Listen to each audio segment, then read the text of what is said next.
گننا سمجھ میں آتا ہے، نہ مد سمجھ میں آتا ہے، نہ تجوید کے کسی رول کا وہ امپلیمنٹ کرتے ہیں، اس کو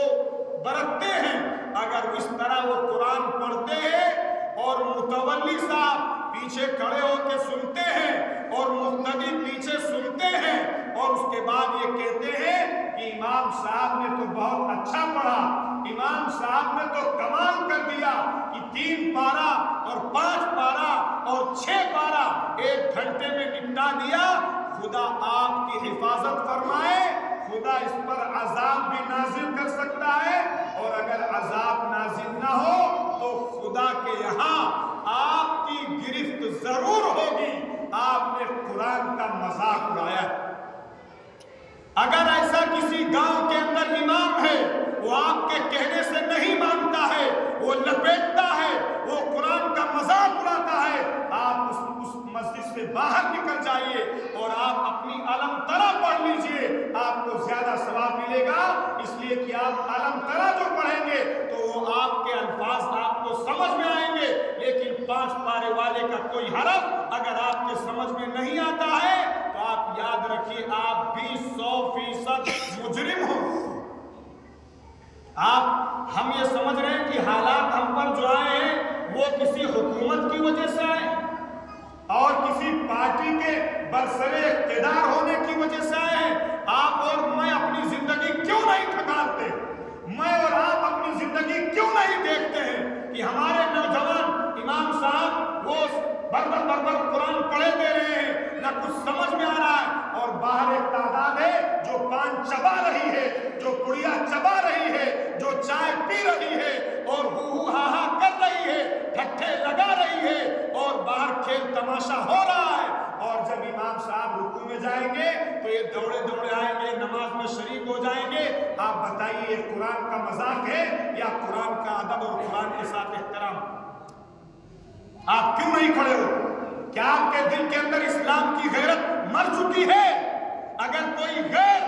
کسی قرآن کے ساتھ کوئی سلوگن کہہ دے، کوئی الٹا سیدھا جملہ کہہ دے یا قرآن کی بے عزتی والی کوئی بات کہہ دے تو آپ فوق پر اتر آئیں گے، آپ کپڑے اپنے پھاڑ دیں گے، آپ میدان میں اتر کے اس کے خلاف احتجاج کریں گے، لیکن آپ کے سامنے آپ کی مسجد میں اللہ کے گھر میں قرآن کے ساتھ بدسلوکی کی جاتی ہے، آپ کی غیرت کہاں مر جاتی ہے؟ آپ کیوں نہیں کھڑے ہوتے ہیں کہ نہیں ہم ٹھہر ٹھہر کے سنیں گے، ہمیں موقع دیا ہے اللہ نے، حافظ جی آپ ٹھہر ٹھہر کے پڑھیے، ایک ایک حرف ہم سننا چاہتے ہیں، ایک ایک حرف ہم سمجھنا چاہتے ہیں، وقت لگے گا ہم لگائیں گے، پیروں میں ہمارے درد ہوگا ہم برداشت کریں گے، اس لیے کہ اللہ نے کہا ہے کہ جو آدمی کھڑے کھڑے قرآن کو سنے گا اور جو آدمی تراویح کی نماز کو اہتمام کے ساتھ پڑھے گا، کل کو جب اللہ کی طرف سے بدلہ ملنے کا وقت آئے گا، اللہ کہے گا تمہاری تراویح پڑھنے کی وجہ سے، تمہارا میرے قرآن سننے کی وجہ سے، تمہارا اپنے پیروں کے درد کو برداشت کرنے کی وجہ سے، اے لوگوں آج میں تمہیں مغفرت کا پروانہ دیتا ہوں۔ اس مغفرت کا پروانہ آپ لیں گے قرآن کا مذاق اڑا کے، قرآن کے ساتھ کھیل کر کے۔ آپ دیکھیے لوگ ویڈیو اور آڈیو اس کے بناتے ہیں اور وہ آڈیو سرکولیٹ کیے جاتے ہیں، ایسے گندے اور ایسے گھناؤنے اور ایسے منحوس اور ایسے نالائق حافظوں کا 100% بائیکاٹ کرنا چاہیے۔ مجرم آپ بھی ہوں گے اس لیے کہ آپ ان کو اپریشیٹ کرتے ہیں، مجرم آپ ہوں گے اس لیے کہ آپ ان کی پیٹھ تھپتھپاتے ہیں، اور جو آدمی ٹھہر ٹھہر کے پڑھتا ہے، جو آدمی قرآن کی ایک ایک آیت وہ ٹھہر ٹھہر کے پڑھنے کی کوشش کرتا ہے، آپ کی طرف سے اس کو تانے دیے جاتے ہیں، آپ کی طرف سے اس کو جلدی پڑھنے کے لیے بار بار جھٹکے دیے جاتے ہیں، اور پھر وہ بھی مجبور ہو کے قرآن کو غلط پڑھنے کی طرف آپ اس کو پورے طور پہ آمادہ کرتے ہیں۔ اس سے پورے لوگوں کو بچنا چاہیے۔ آپ مسجد کے جس طرح متولی ہیں کہ مسجد میں کوئی کام ادھر ادھر کا نہیں ہونا چاہیے، ساری چیزیں ویل مینٹین ہونا چاہیے، ساری چیزیں بہترین ہونا چاہیے، تو آپ کو اس بات کی بھی فکر ہونا چاہیے ہماری مسجد میں قرآن بھی بہترین ہونا چاہیے، ہماری مسجد میں قرآن بھی اچھا ہونا چاہیے، ہماری مسجد کے اندر قرآن پڑھنے والا بھی اچھا ہونا چاہیے۔ اس کی بھی فکر کرنا یہ آپ کی ذمہ داری۔ ہر مسلمان کی یہ ذمہ داری ہے کہ قرآن سے اپنا تعلق جوڑے، قرآن سے اپنا رشتہ جوڑے۔ سال میں ایک بار آپ کو موقع ملا کہ آپ اللہ کے قرآن کو اپنے گندے کانوں سے سن سکے، اس موقع کو بھی آج ہم ضائع کرتے ہیں اور ہم سمجھتے ہیں کہ 5 دن میں ہم نے تراویح پڑھ کے اللہ پر احسان کر دیا۔ اس کے بعد پھر ہم بازار ٹہلے، بازار میں ناچے، بازار میں آوارہ گردی کرے، ہوٹلوں کو آباد کرے۔ رمضان کا مہینہ اسی لیے دیا گیا، اس لیے دیکھو بڑی کیا کہہ رہا، اس لیے ہر مسلمان کو اس بات کی کوشش کرنا چاہیے کہ ہم قرآن سنیں گے، جو قرآن پڑھا جائے آپ کوشش کیجئے اس کا ترجمہ پڑھنے کی، آپ کوشش کیجئے اس کا ٹرانسلیشن پڑھنے کی، اور جب امام صاحب سنائیں تو آپ دھیان کے ساتھ، شوق کے ساتھ اللہ کا کلام سمجھ کے، ابھی اخبار کوئی پڑھنا ہو، کوئی اہم اور امپورٹنٹ نیوز آ جائے تو آپ کیسا کان لگا کے سنتے ہیں، ایک بار نہ سمجھ میں آئے تو دوبارہ سنتے ہیں، دوبارہ نہ سمجھ میں آئے تو تیبارہ سنتے ہیں۔ آپ کو نیوز سے اتنا تعلق ہے، اور جب قرآن کا نمبر آیا تو حافظ جی ذرا جلدی جلدی پڑھیے، وہاں تو مسجد میں 4 پارہ حافظ جی نے 1 ہی گھنٹے پڑھ دیا اور آپ کا 1.5 پارے میں 2 گھنٹہ لگا جا رہا ہے۔ یہ ہم کہہ کے اپنے حافظ کو مجبور کرتے ہیں، اور خدا کے ہاں بڑے مجرم ہم قرار پائیں گے، بڑے پاپی ہم قرار پائیں گے۔ ہر مصلی کی ذمہ داری ہے کہ قرآن صحیح سنے، قرآن کو پہلے پڑھ کے آئے، اور یہ بھی کوشش ہونی چاہیے کیونکہ ہمارا قصبہ ماشاءاللہ سمجھتا ہے، سمجھدار ہے، ساری مسجدوں کے اندر 100 پارہ ہونا چاہیے، ساری مسجدوں، اور جو دکاندار یہ طے ہو کہ اتنا پڑھنا ہے، جس دکاندار کو جہاں موقع ملے وہیں پڑھ لے، اس لیے کہ ہر جگہ کتنا ہو رہا ہے، 100 پارہ ہو رہا ہے۔ لیکن صاحب کیا بتایا جائے، کوئی سسٹم ہے نہ کوئی نظام ہے، اور اگر کوئی سسٹم نظام کرنا بھی چاہے تو پھر یہ پولنگ کی ایسی کوالٹی ہے کہ اللہ تعالیٰ بس حفاظت فرمائے۔ اس لیے آپ کم سے کم یہ طے کیجئے کہ ہم اپنے حافظ سے یہ کہیں گے کہ آپ آرام سے سنائیے، ہم لوگ دھیان سے سنیں گے، 10 منٹ 15 منٹ زیادہ لگے گا، ہم اس پر صبر کریں گے، اس پر ہمیں اللہ کی طرف سے اجر ملے گا۔ اللہ تعالیٰ ہم سب کو عمل کی توفیق عطا فرمائے، رمضان کی قدر کرنے کی توفیق عطا فرمائے۔ وآخر دعوانا الحمدللہ۔